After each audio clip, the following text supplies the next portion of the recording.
At nightfall, a string of murders in New Orleans has been uncovered. These aren't your typical acts of violence. The victims bear an unknown supernatural mark.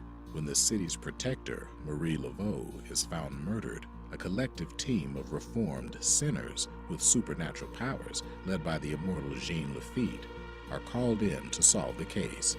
As they delve deeper into Marie's death, they begin to suspect the rise of the Black Queen, an entity that has been asleep for centuries. Now awakened, her evil threatens to free the ancient gods of chaos and cover the world in a cloak of darkness. I smell human. As her minions crawl out of the shadows and threaten to unleash horror upon the city, only Jean Lafitte and his team of hunters stand between the darkness and the total destruction of the city.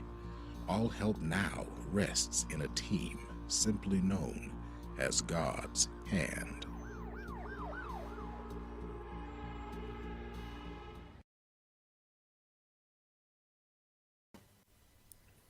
Always remember to unmute people before the video ends. That's how you have a professional YouTube show. How you going, Blue?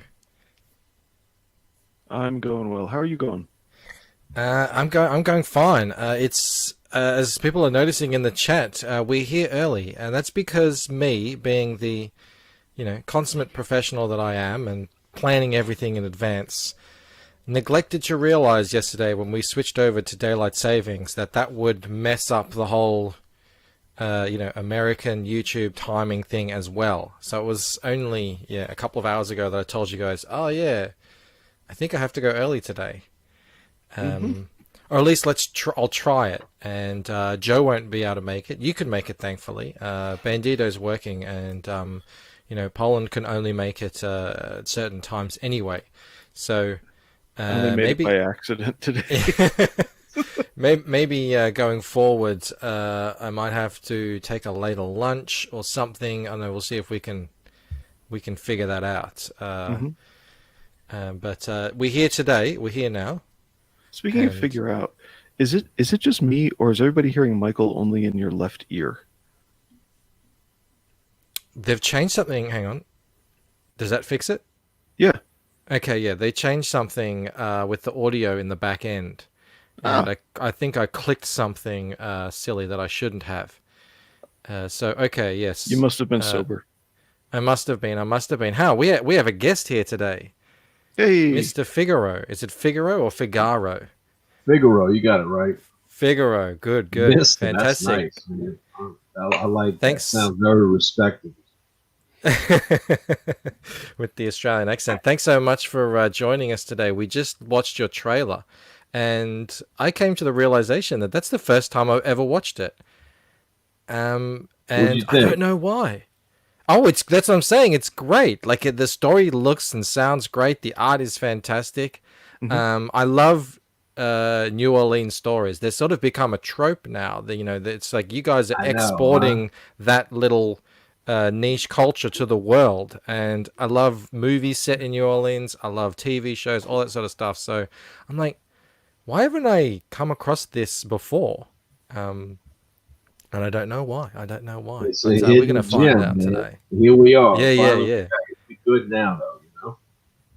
Yeah, you're on now, so we can talk about it. Yeah, here's Rob. I can't use the time as I'm good.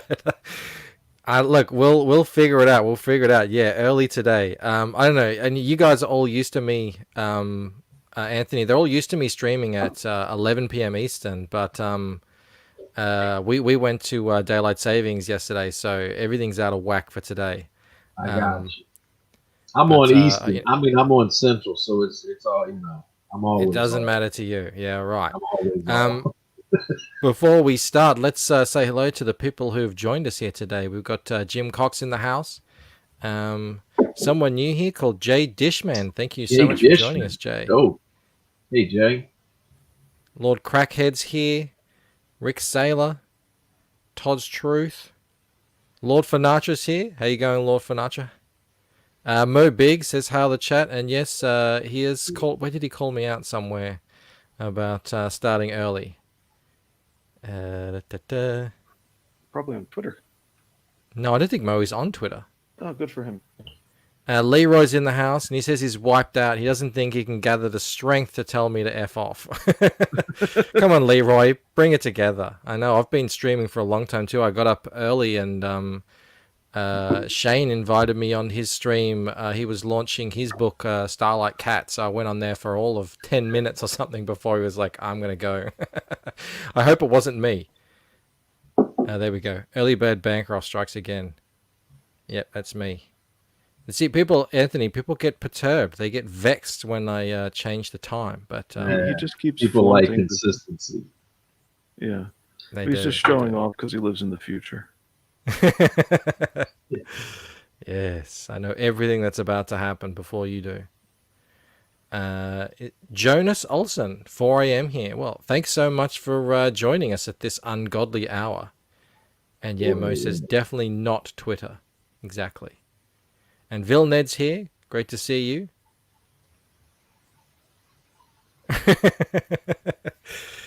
Oh, God, Leroy, what have you done? What have you done to my chat?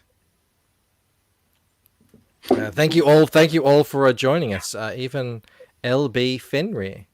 Is that Lord Fenrir? Fenrir Fire?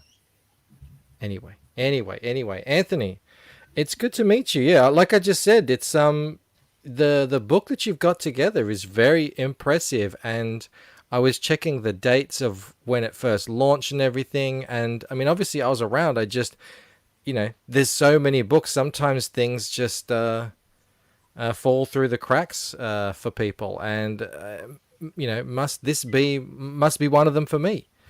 So it's really cool to have you on here and get to know you a little bit. You having me. We'll check out the campaign. I understand it's ending. Like you're taking it down, or you're going into fulfillment or something. Yeah, correct. We're going to end it on Halloween. Oh, nice. Yeah, fitting. So we're entering the last month. Correct. By the way, that trailer had a really nice growly voice in it. You could actually understand what the creature was saying, instead of instead of not. So. Well, who was the person on the other day that had the trailer? I was like, I can't understand. It was like Bane. I don't know. Someone come on. It was like, I think it was Only Death Can Save Us, maybe. Okay, so let's just drag them through the mud. I told him on the show, and he said, "Yeah, I know, but what are you gonna do? Yeah. So, are you going into fulfillment, Anthony? Is this correct? The book is produced and everything. It's in the final stages. It's almost ready to go to print, and so we're gonna get them. I got a local printer, so as they start rolling off, I think they're gonna start rolling off last week of October. And so we'll start fulfillment there, and then spend however long it takes to get everything out. Yeah, I've got I've got fulfillment looming for me as well, and it. What I mean? Yeah, I'm freaking out a little bit, and I've got a lot of sketch cards and head sketches left to draw and all that sort of stuff. It's gonna be an interesting time, but I'm probably going to, take a fair amount of whack off work so that we can get a nice little assembly line happening, and because that's the sort of thing. Yeah, it's a strange thing when you get to fulfillment, because you kind of like, you especially I've never done it before, so you have that aspect of being nervous about it. But at the same time, you kind of like, this is what you've been working towards. Like, this is what I mean, because once the book is done and it's in, everybody's like, "Oh, you excited yet?" I'm like, "Look, I'm not excited until the book is off the printer. No problems, no misprints. It's in my hand and it's sliding into that Gemini and it's going out the door." Man. Yeah. So then I'll feel better. I said, once I start seeing people get the book and they're happy with it, then we can bust out the champagne and celebrate. Talking about accents, is that a New Orleans accent that you have, or are you from somewhere else and you moved there? No, I'm born and raised. So nice. I guess this is what you would call a New Orleans accent. I don't, it's just like you. It's like, you like, I don't know, this is how, I've lived here my whole life. So then I do know, but I forget sometimes. Like my dad, he's got a heavy accent. the more New Orleans you are, the more yatty you tend to get. Like real heavy New Orleans talks like this. They got a real heavy yat. You know, where you at, partner? How you doing, little brother? You know, they kind of talk like they talk even heavier than that, you know. And then there's the Gambit, you know, from the X-Men with that's the French so influence. that's right. So that's what you call like Cajun. So Cajun, Louisiana's funny because Louisiana is like it's normal in every way until you get to Southeast Louisiana. Right, so if you in like North Louisiana, them boys up there, they still talk like this. You know what I mean? They talk like they straight up, you know, Mississippi, Alabama, something like that. When you get to Southeast Louisiana and you get to like New Orleans and they talk like this, and then when you go even further, then they go down there and they talk like this. They got a very Cajun accent because it's like a broken French. And so they say, yeah, we're going down on the bayou. We're going to have some crawfish and some etouffee. We're going to buff with the alligators and go down there on the canal. You know? I love it. And you get like this whole other, like, it's you know, this whole other world. Man. And so New Orleans is funny because it's like a mix of all that. It's got the, you know, what they call more Creole. Creole is more, you have the Spanish, the Black, the French. Like you have this whole influence. The Catholic, you know what I mean? Like everything is just, it's in this one spot and it's just jammed together and creates this culture. It's, you know, it's crazy. You know? Yeah, I'd love to go there one day. You know, because I've seen it just so much in movies and, you know, like I said, on TV shows and everything. I'd love to, you know, get a taste of it for myself for a while. Jim Cox. I bet. Jim Cox, thank you for the super chat. He says, Anthony might be from Nolan's, but ask him to say, ooh, Mr. Carter, Mr. Carter. Can you say that? Mr. Carter, Mr. Carter. Thank you, Jim. I'm assuming this is welcome back, Mr. Well, the funny thing is, right, the funny thing is if you have certain parts of New Orleans, especially like you get to like Ninth Ward and things like that in New Orleans, you always tend to, people who aren't from there will say, oh man, you sound like you're from Jersey, you sound like you're from New York and stuff. And what happened is all the nuns and all this stuff from New York, because New Orleans is heavy Catholic, they come down with the diocese and everything down to New Orleans, and that's where you kind of get this influx of this, you know, kind of New York, New Jersey type of accent mixed in with everything else, you know? Yeah, whenever I hear a New York accent now, I think, oh, are you from Florida? And Rob is in here as well with $2. Wow, he's bumped it up from $1.99. That's his normal number, I think. He's given me the full $2 now. He's got a one-word challenge. His one-word challenge is anyone that can say a word. I mean, I guess it's maybe to you, Anthony, a word that he likes, that he approves of, and then he will end up backing your book. But he won't tell you what that word is. Yesterday it was boobs. Like, I don't know what he's thinking there, but you know, he's offering backings of the books apparently. Right. Okay. All right. So maybe you'll say it. I'm gonna let go and let God, and if I say it, I say it. If you say it, then let it go, maybe you'll convince him. We haven't done this, Rob, because we haven't had someone on who's you know, totally new to the show for a little bit. But what I like to do when I get someone new on the show is to just kind of like, you know, get to know them a little bit and their background with comic books and everything. Can you tell us a little bit about how you got into making comics? Making comics, I guess, or reading. I mean, yeah, you got to go back. You know, you got to start back way off again. I was a kid. I mean, I guess I was about 10. I was about 10 years old, man, and about 87, 86, 87. Rick Sadler says I was born in New Orleans. What part, Rick? So I was about 10, and I started going to the Circle K. And they had those spinner racks, you know, and they had the comic books in there. So me and my partners would go in there, and we would steal the comics, and we would bring them home, and we would trace them. And we did that for for a couple of years, man. And as we started to trace them, then we started copying, and then we had competitions with one another: who could draw better, who could copy better, who could add stuff, who could add where is my word? I guess we just say a single word. How about Chapatulas? How about that? Not the word. That's a good one. But he wasn't expecting that. So anyway, you were stealing comics and tracing them. We were hoodlums and shit. And I don't know, man. It's just, you this is when I came into comics, you had I want to say McFarlane was on The Incredible Hulk. Jim Lee was on Punisher War Journal. Silvestri was on X-Men and Uncanny X-Men. And I don't know, man. My first book was an Iron Man. Bob Layton was on. It was during Iron Wars. He was in the crimson suit and the Silver Centurion suit. And I don't know. It was just one of those things that you do it as a kid and pick up on it, and because even prior to that, I had watched the Spider Friends, Spider-Man, and His Amazing Friends. I watched Incredible Hulk, Bill Bixby, and Lou Ferrigno.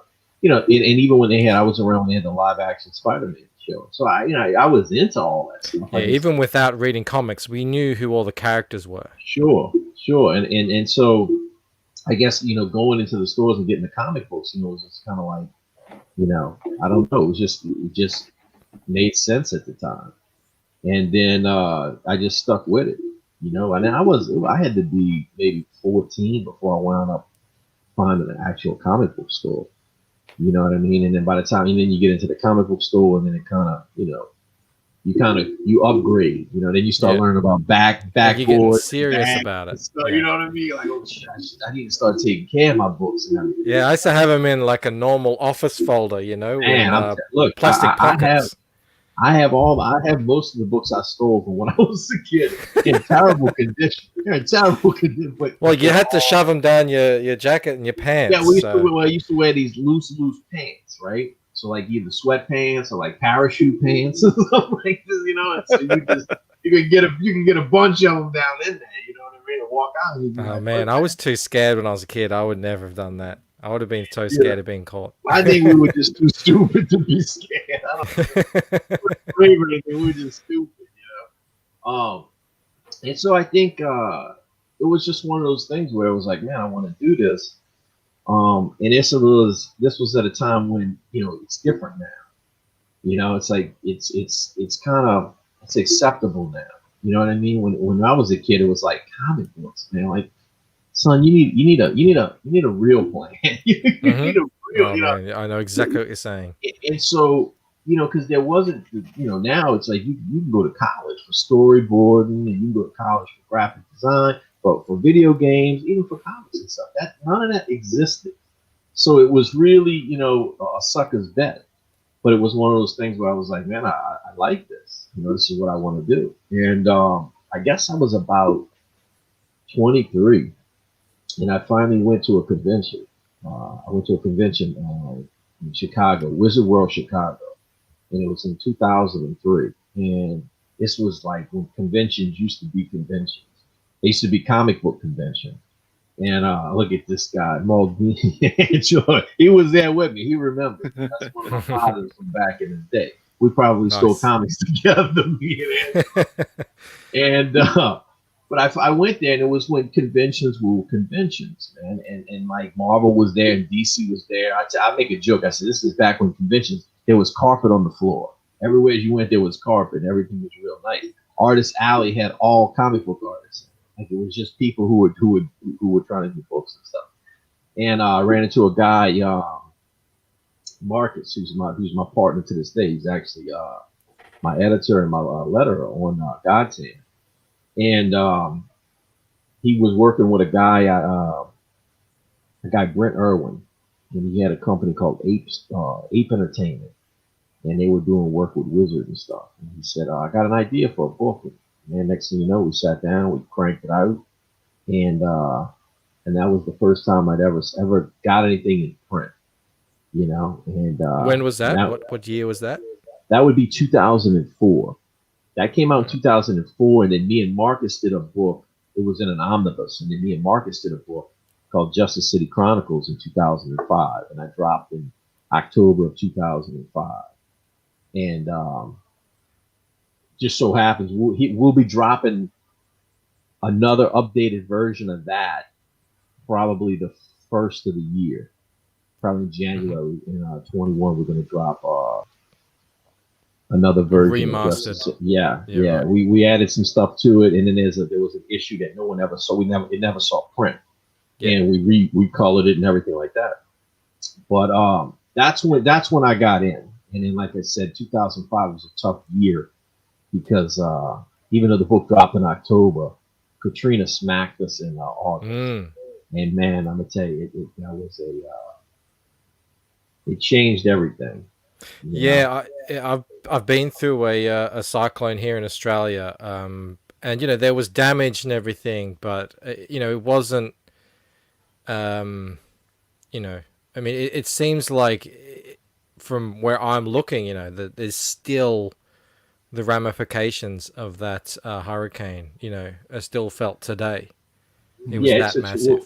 It's a trip because that's what I used that, and I mixed that into the book.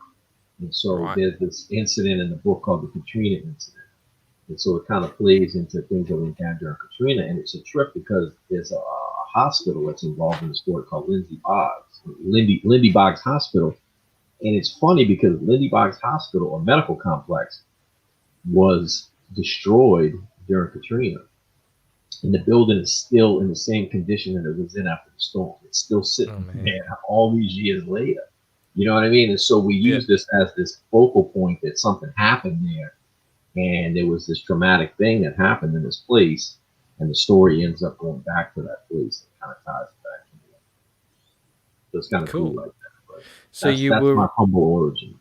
You were that's your origin. How did you get into the the whole crowdfunding side of things?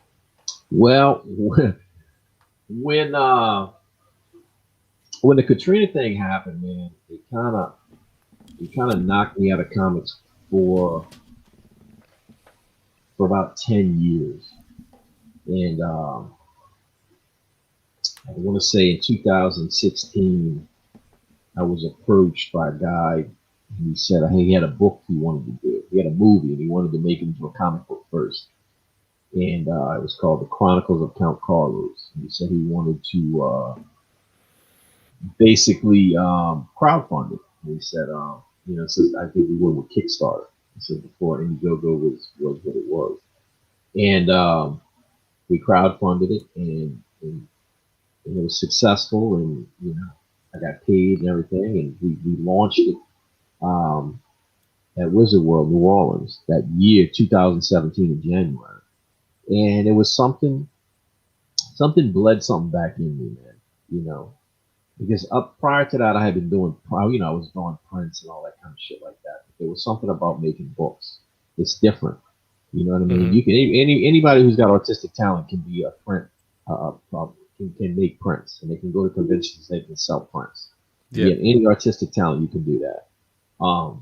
But to make books, that's a different skill set. You know what I mean? And you don't really find out everything that goes into it until you do it, because there's just every way you turn, there's just another little thing you've got to be thinking about and managing.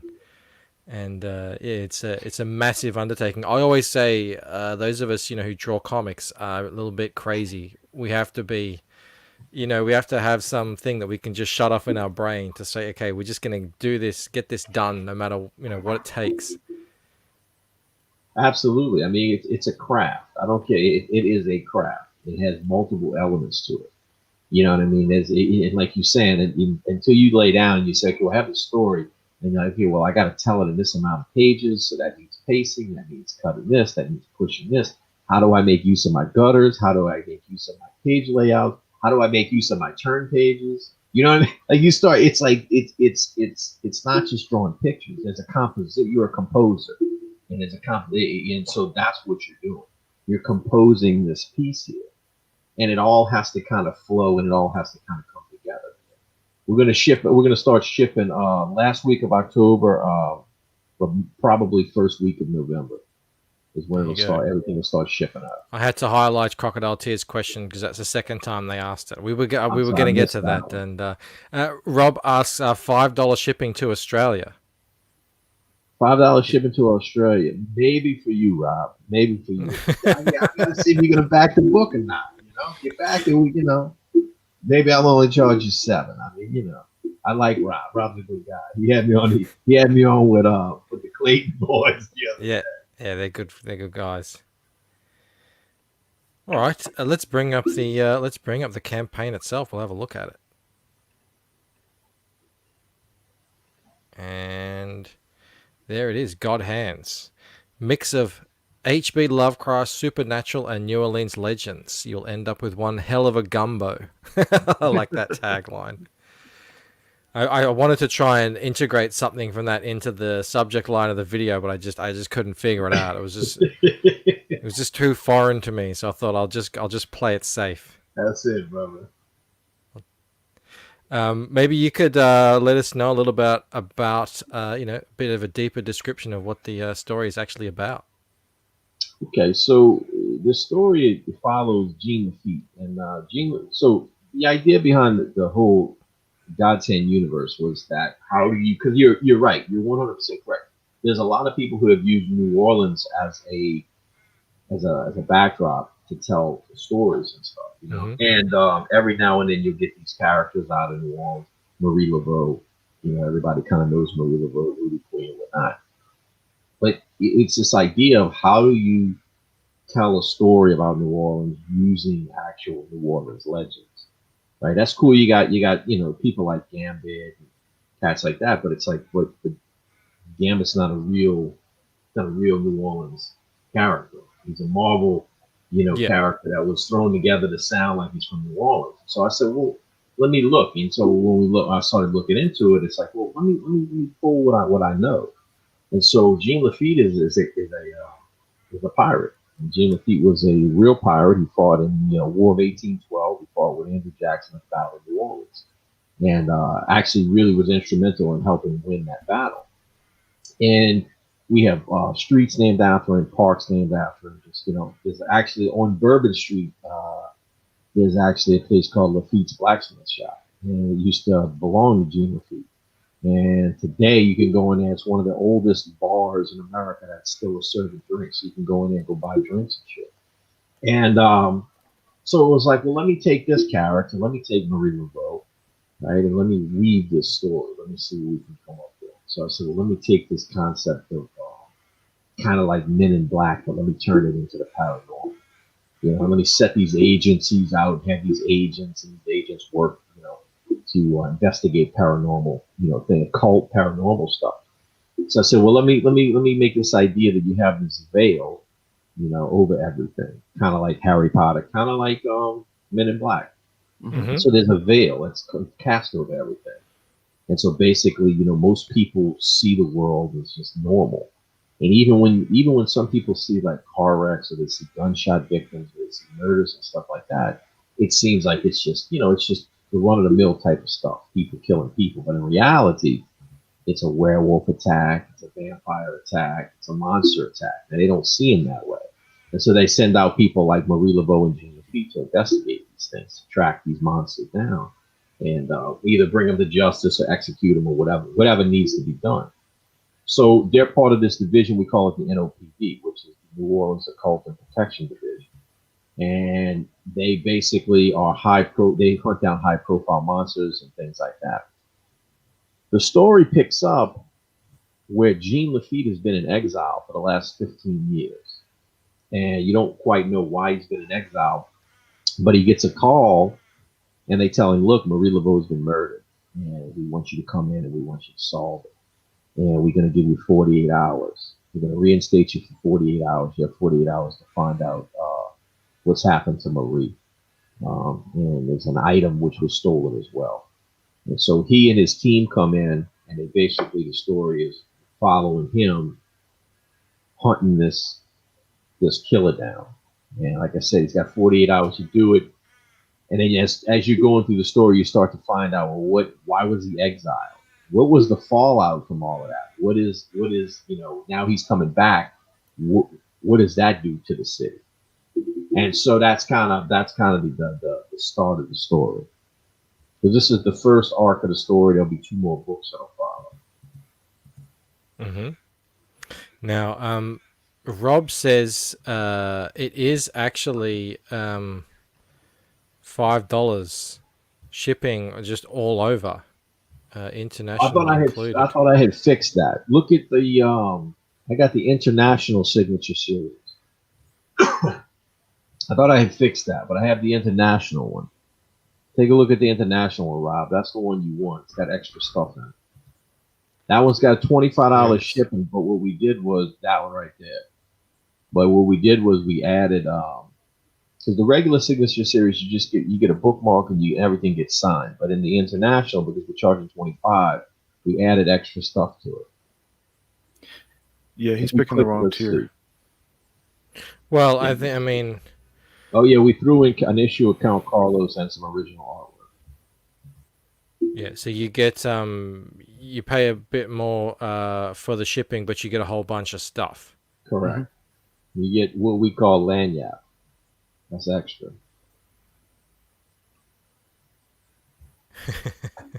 That looks like a good deal. I might have to redo my thing. And it's 80 pages. Yeah, it's a big book. Yeah, it started out as 52, and man, I had the hardest time coming into 52, and and it was like, and then what happened was we wound up with COVID and with all kind of bullshit. We wound up being late the first time, and so I said, you know what? I said I'm gonna go ahead and add this up. I'm gonna go ahead and throw some extra in there, and so the story wise, which winds up, I think it's 66 pages of story. But then once you put in chapter breaks and content and stuff like this, it's going to wind up topping out at 8. Yeah. It's just the nature of things, that you get. This is like the little things, like making comic books that you don't really. If you want to have a, like a contents page or whatever page at the start of the book before the actual story starts, well, that's going to add another, 2 pages somewhere else as well. You got to think about all this stuff. Hey, Stefani Renee is in the house, and he says, "Awesome art." Is this your art, Anthony, or are you the writer? I'm the writer and the artist. Thank you, Stefani. I got to get over there and back Stefani's book. Yes, Stefani. Him and I got to do a crossover. Stefani just got funded. It just got funded just now. So brother. Congratulations to Stefani. I saw that Ethan has been plugging your book as well. So, I mean, that's just amazing. I think everyone really is getting behind, just an incredible art, and that's cool. I see. This is why I like meeting new people, Anthony. Now I can see like you're the writer and the artist as well. And the art on this book is really stellar stuff. Thank you, man. That's really dope. I think all that stealing and tracing paid off. Exactly. There it is. Finally, my parents are like, "Oh my God, thank God." Jesus. I may have skipped something in what you were saying, so forgive me for having a mental blink. The Count Carlos book that people can add on to this thing, is it in the same world, the same universe as the God's Hand book? We don't know. That's not. It is. You know why? Because it could be. It's not my call. I'm not the writer. I wasn't the writer on that. I would love to do something like that so I could incorporate it. You know what I mean? Because I think it would be. I think it would be cool because it's the same. It has that, it's a vampire book, so it's it could easily fit in that world. Mm-hmm.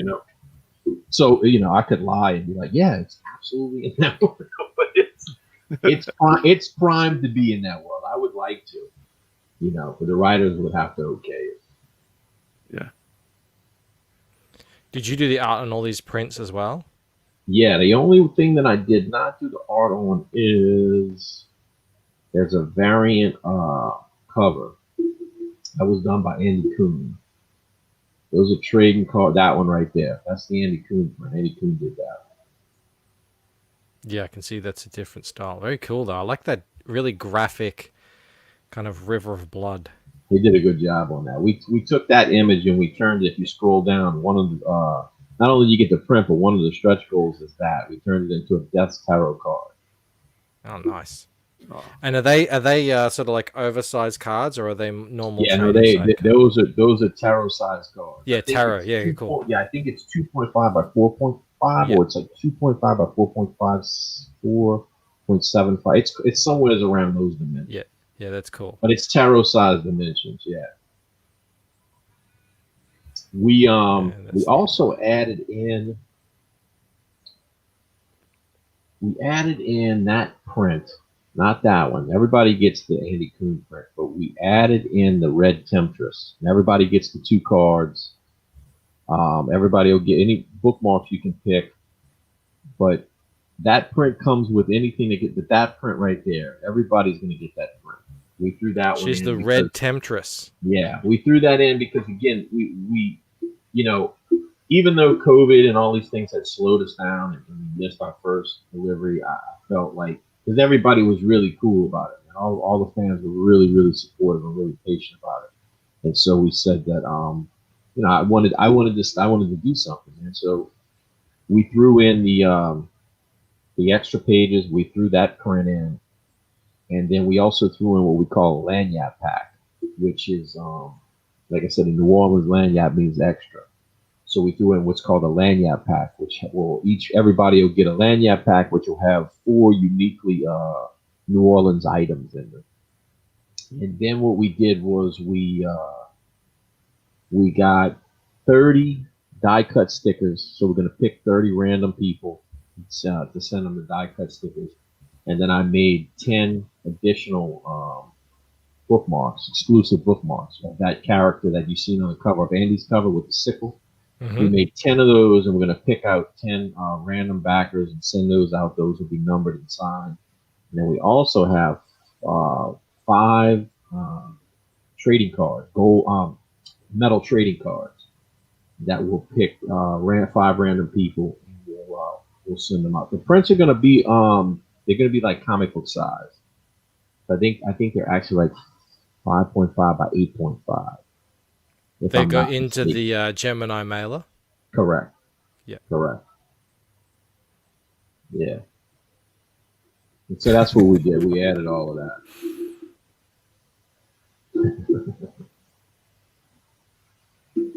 Man, it looks like a great product. And again, it's so weird because I think I started my channel around the time, or at least I started getting serious with it around the time this campaign originally finished up. So I don't know why I didn't really see this. Maybe I did see it, and probably what happened is I didn't come out as CG until, let's see, I want to say maybe come out as CG. Mom, yeah, I mean, Dad, out the Comicsgate, closet, baby. Out the closet, baby. You know what I mean? I ran because what happened was I had when I first ran the campaign, I just ran it as a neutral, a civilian. Like I really wasn't I really was like just out there just going, and I'm like, oh, this is cool. I had known about Myers, and watched him, crowdfund, and like I said, I had already kind of was like, man, I want to do this, man. And then me and Billy Tucci came out and did his, and I was like, it was like at the same time, and I was like, man, this is that cool. she? Yeah. And I actually went on Nile and Billy when ours were still live. Both of ours were still live because they had just started that channel, and so I funded my book, and then I guess it was just because I kept grinding. I was grinding, man. You know what I mean? I was going wherever I could go, talking to whoever I could talk to. And it started to heat up, the whole CG thing and the whole bullshit. And I just, after listening to Ethan and listening to Myers and stuff, like, you hear people say things and you go, hey, man, that's not right. What you're saying is not true. Like, look, man, I spent hours listening to this shit. It's not true what you're saying. And then you would get attacked and you'd go, well, this is bullshit, man.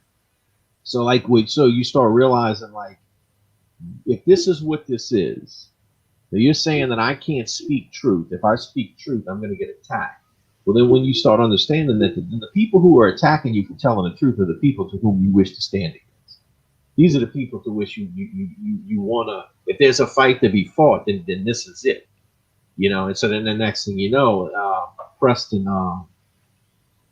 Nicky the Pipe is from Louisiana, Oh yeah. and him and I talk, and Acevedo, and me and him talk, and he's like, "Yeah, bro, And so I actually came out, I came out the closet on his show, bro. I was like, "Yeah, it is, boom," and so I think it was around May, you know what I mean? So it was May, and then I kind of, I was slowly started making around. I think I went on Shay Zombie, Mandy show, just slowly kind of, you know what I mean? Just slowly kind of moving through it, man. Everybody's so nice and everything. And then me and Sim wound up palling around. We wound up on this debate one time.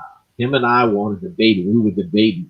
It was Comicsgate versus SJWs. And me and Sim were on a panel together. And we were representing Comicsgate, and it was good. We won. We did really good, man. And, yep. So me and him wound up palling around, and so I fool with him every night. Every now and then, him and I get together, and we just a couple of knuckleheads and stuff. And he said, "Man, you need to talk to Michael and shit." So I was like, let me drop a line and shit and see what's up, So, hey, yeah, no, I'm happy that you did. Like, I don't know why. Like I said, it's just cool to see something this good. That's been out there, and it's exciting stuff. Hey, Rob, you sent me a link to a Facebook thing. Are you cool for me to bring that up on the stream? Because it's kind of it relates to what Anthony is talking about.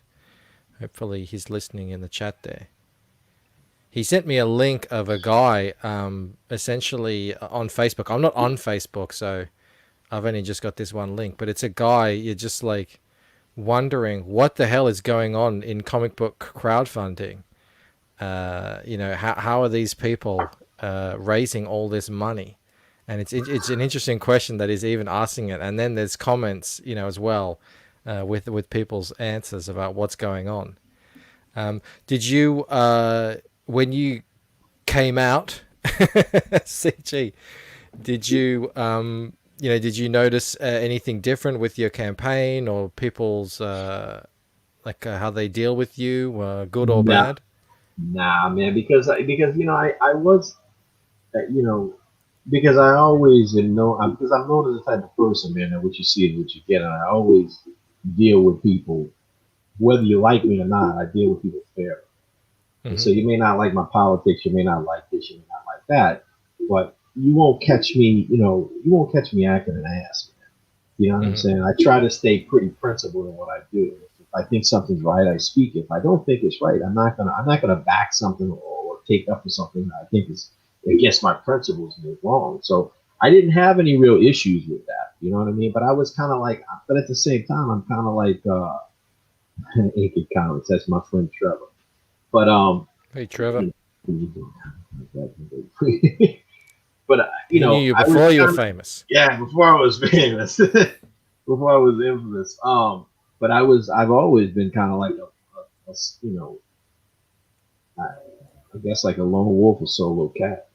Yeah. And I just try to treat anybody that I come in contact. If you treat me with respect, you'll always get respect back. If you come at me sideways and shit, I try to be very diplomatic about it, but I guess it depends on, it's one of those things where it's like it's social media. You know what I mean? Like you're on the internet, so whatever you say, it's like what are you gonna do? What are you gonna say? I was in high school. We used to talk shit to each other.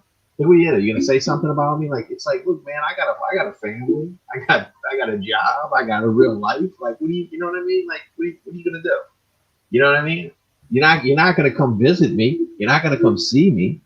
You know what I mean? You're more than likely not gonna say what you're saying on the computer to my face. So whatever, do your thing, man. Do whatever you gotta do. Makes you sleep well at night, go for it. Do your thing. Yeah, we've had all kinds of different creators on this show, big and small. People who are in CG, people who aren't in CG but just don't care, and it's funny the different responses that people have had. Like Artsy Bear, who's a big name pro, came out as CG, and he had old friends, proper friends, real life friends, saying despicable things on him about him on social media, and he was like, I've hung out with these guys in real life, and they've said things a million times worse than kind of what they're accusing him of. Right. And then there's also been, guys who are just starting out, who are like getting told by their so-called, Twitter friends or whatever, as if there's, such a thing. You're ending your career before it begins, and I can't associate with you anymore. It's all so weird. I'm lucky that never really happened to me. I guess I just kind of came in and no one knew who I was, so no one cared. It's like, oh, that guy's Comic Skater. Who cares? I don't know who he is. Mike. I think I'm in the same boat, man. Like, who's that guy? I don't even know him. Did you hear that he's CG? Who? Yeah, that's the best place. You just kind of slide in under the radar. So yeah, that's it was weird because, like you're saying, it was a part of me, man, that kind of was. It kind of was sad, because I was like, I knew when I did this, I was like, I'm like, so, I'll never draw Wolverine. I'll never, But then it was like, it kind of dawns on you. It's like, well, you ain't drawing him now, bro. So you can't win. You can't lose what you ain't got. You can't spend what you ain't never had. Yeah. And, there's that's a threat that was like, passed around a little bit, like all these guys associated with Comic Skater just they're just ruining their careers before they even begin. They'll never get on this and that book. First of all, I don't want to, but as if I ever was going to be on it anyway. It's kind of silly. I'm going to share this thing that got shared with me, because I think it's the quite moment funny. You need Rob, he's not there. I know. I'm just going to share it. He shared it with me. I mean, I don't know who this guy is, so I don't know if he's like anyone knows. But I guess I don't even have to show his name. So he just says, am I showing that? Yeah. I saw several posts on Twitter about Kickstarter, Indiegogo, comic campaigns making 20, 70, even 100,000. Hey, even 1 million. Not something like brilliant or art or newest idea. Well, a lot of them are pretty brilliant art. Let's be honest. There's some really good stuff. I think actually some of the best stuff that's out there in comics is in the indie scene right now. Because I've said, people can take their time with it. They can take a whole year on it if they need to, sometimes. But he's like, how is this possible? And I just like some of the comments here. Money, marketing, sometimes pure luck. It's not luck. I can tell you it is not luck. No one lucks their way into $20,000 on their campaign. Bro. You ain't lying on that. And yeah, there's a little bit of truth with like variants and stuff like that, but most of all, like this one here, Comicsgate supports their own. It's not a secret. There you go. Can I see the replies on that? I don't know if I can. Email list and Facebook ads. I don't think Facebook ads do much of anything. That's Richard. Yeah, Richard's got his own shit. Richard's good people. Cult of personality. Some people funded because running out to be like a castle. What? It blows my mind. These projects, beautiful covers, underwhelming stories, blah blah blah. Yeah, this is the thing. Like I think this is the thing that here we go. Here's our boy Clayton. Yeah, YouTube channel, email list, cross promotion. We went on 18 other shows the day of our launch, and when we closed our campaign, Indiegogo and Kozor, hate it or love it, but Comicsgate is a big deal too when you're crowdfunding comics. You can't beat a network of creators and primed audience that encourages the creation of independent books. I wish I could but again, I don't have Facebook. Yeah, Corey came in and backed him up. What did Corey say? As I've seen, Comicsgate is just people wanting to make good comics and also read good comics, Corey. Don't forget that. It's fans. I have no idea where this whole thing of the hate group. The hate group is just stupid. That's because they're losing. That's right. No, that was. If anything, man, that was the thing. Because I've had it. It's funny because I've had it. What's happened, Sim? Edwin, what's happening, Edwin? When I came in, like someone asked me, because I had this conversation with somebody, because I've had a few people. Luke Stone came to me and we talked. Yeah, we know Luke.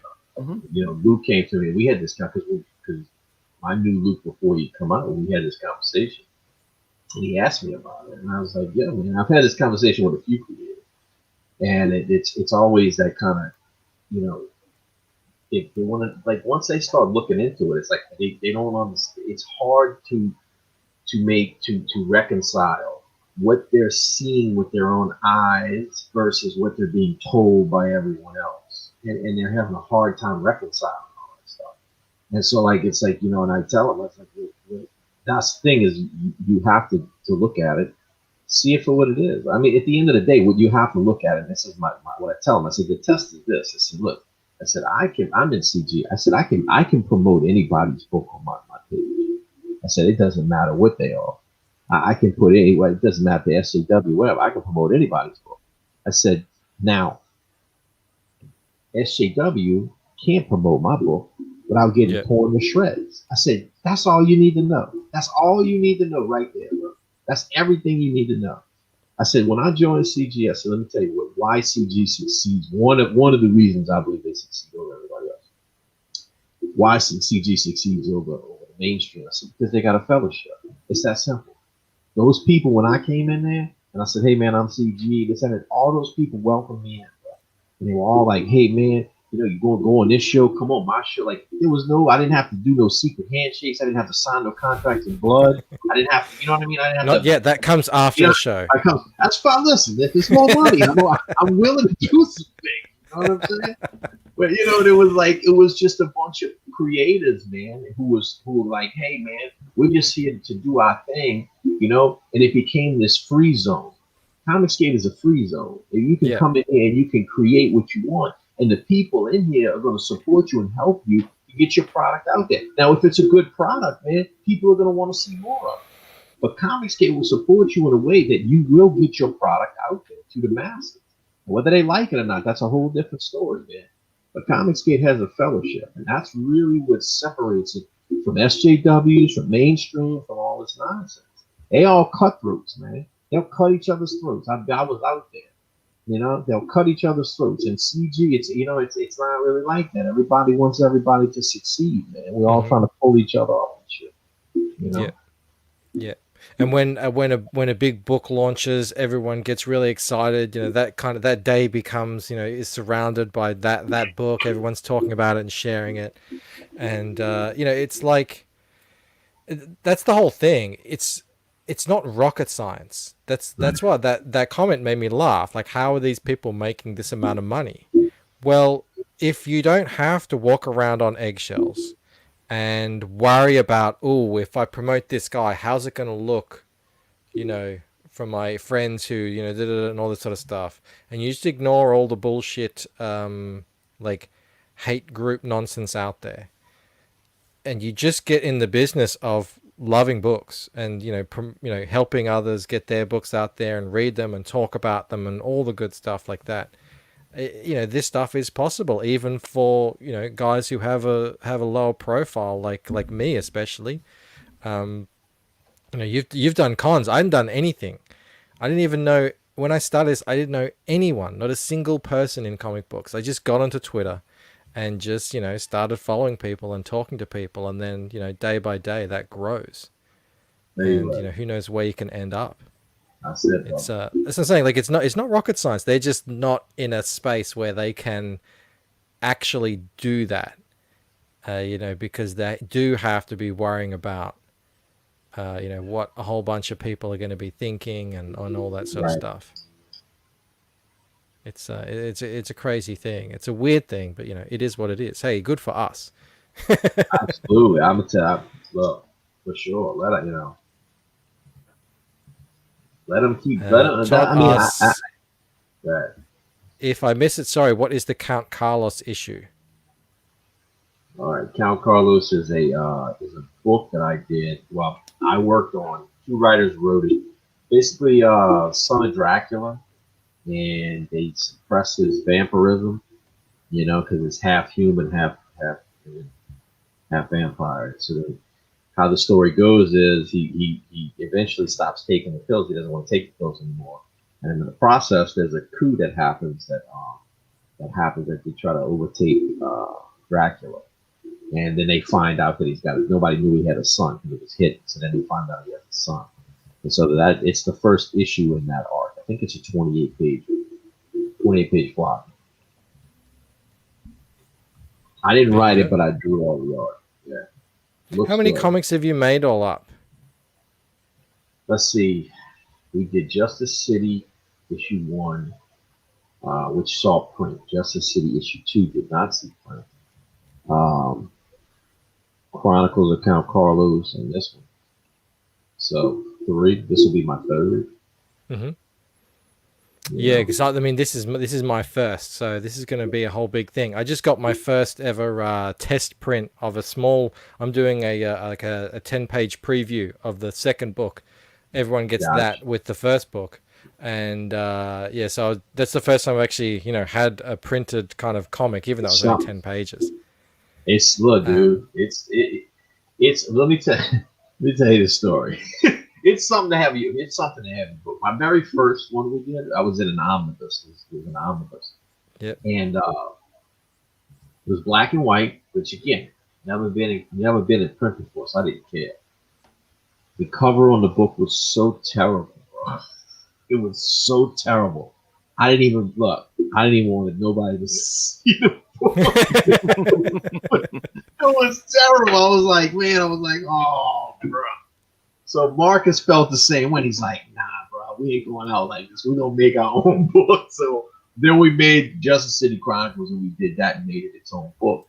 That was nice. You know what I mean? Like, that was nice. That was my cover and everything. Like, that was, that felt good. You know what I mean? So anytime you get, you see that final product and it's in your hands, it's like you see it because it's strange. Once you start putting the words on it, you know what I mean? You start putting the text on it. Real. Like, oh, this is a book, man. This is actually a book here. Shit. That's cool though, man. Yeah, well, I got these made so that I could, kind of judge my files and what the print's going to look like and all that sort of stuff, and I'll be making some adjustments based on that, and but I'm just collecting things. I've already got the posters are all done. Next, I'm going to get my prints done, and this is all while I'm finishing the coloring in the main book, and but it's all. I can finally now I can see the end, and what it's gonna look like, and it is getting exciting. But what I'm really waiting for is people saying that they've gotten it, and and maybe even taking a photo of it, saying I've got it. Oh yeah, that's it. That's it. And that's it's gonna be real. No, he's not waiting for people to say I liked it. It was okay. Or not even say anything. Yeah, that's you got the book. Good. Unfollow me now. Yeah. Get a whole bunch of unsubs. Yeah, that will be that won't be good. But I mean, fingers crossed that's not going to happen. I'm working really hard on that, and I recently hired an editor. He's usually on this show, but he can't make it because of the early time thing. But we're working our hardest to make sure that the whole story is exactly as tight as it can be, and because I want to tell a long story, and I guess you do as well with this book if you're going to have multiple issues of it. So you do want them coming back, and you want to be that sort of that indie success story, building the audience, and then having it grow from book to book. That's the dream. Absolutely.